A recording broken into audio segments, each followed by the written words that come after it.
Kudüs İslam aleminin kıblesidir. Peygamber Efendimizin döneminden şimdiye kadar Kudüs olarak, Allah'ın evi olarak, İslam aleminin göz nuru olarak biliyoruz. Ne Trump, ne İngiltere, ne İsrail, ne Amerika, ne Fransa, ne Almanya bunlar pasaport. İslam alemi durduğu müddetçe o bizim başkentimiz.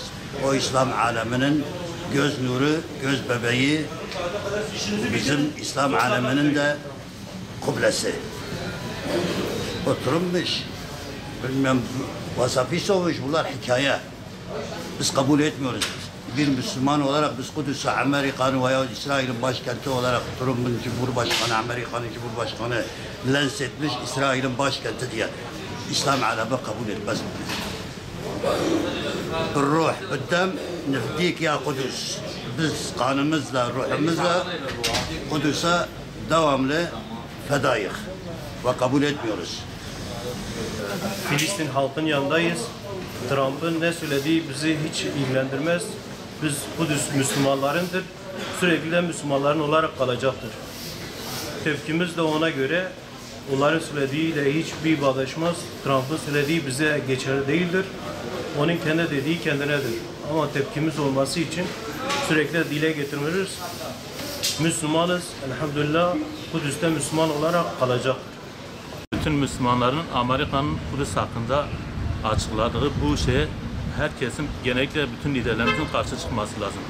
Böyle sessiz durduğumuz takdirde İsrail ve Amerika istediği her şeyi yaptırmak için her şeyi yaptıracaktır. Yani bu şeye toplum olarak sessiz kalamayız. Yani bir Müslüman olarak ne oluyor da Kudüs İsrail'in başkenti oluyor. İsrail'in başkenti cehennemin dibidir. Biz bunu kabul ediyoruz. Cehennemin dibinden başka bir yer yoktur. Böyle sessiz kaldığımız sürece İsrail bu hunharca, bu barbarca şeyi her zaman devam ettirecektir. Onun için şiddetle bütün Müslümanların ayağa kalkmasını istiyoruz. Bütün devlet yetkililerine bunu bildiriyoruz. Böyle sessiz kaldıkça İsrail bu hunharca, barbarca katil davranışını her zaman yapacaktır. Onun için yetkililerden bir an önce buna el atmalarını istiyoruz. Az Trump'ta yürü tepki duymam. Dedim fılla, dedim gavran ve ülke İslami, kavlu belada İslam uğranı. Kudüs Şerif, Kudüs Şabeyi, nâke ya Müslümanayı. Demek Müslüman ki şuraketine, kıranaketaman, Trump İran'ı keyva bıkra.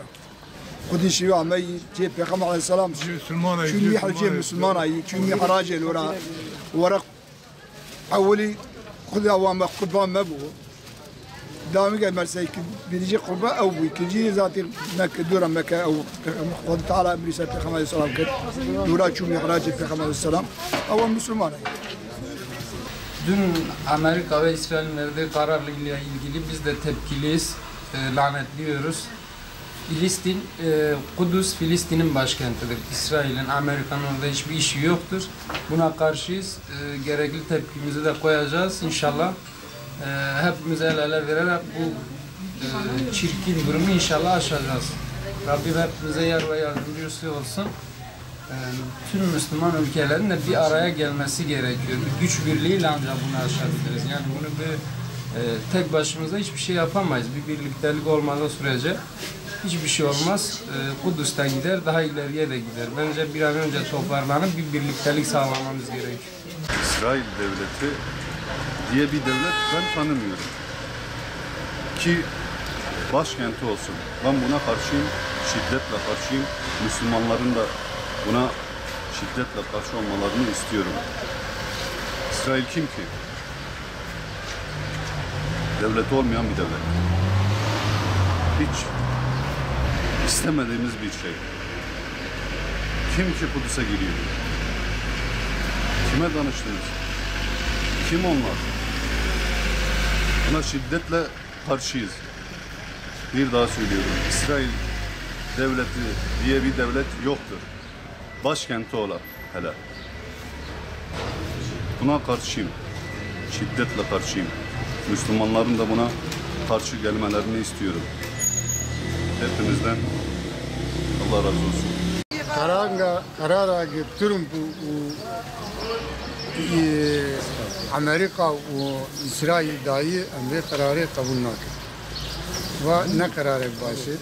Şimdi Kudüs Müslümanayı, gerek Müslüman işte cere sahiptir kere.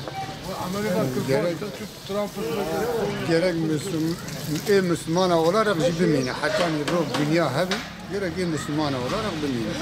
Ama var zanın, gerek var devam ediyor. Ve Amerika'nın yanında teşkil hep dakinin, hem de karar avi kabul nakken cer tebtidi ki kahır olsun Amerika. Kararı kabul nakken ve kararı zulmü, zalimi, çünkü hakaretiydi ki Müslümana Kudüs nabi juanlar nabi Kudüs Asılmana'yı ya. İşte İşte fezanım yayı var. hatta Rab Amri ma bir şey Ama bevlet devam nakim. Müslüman Asılmana'yı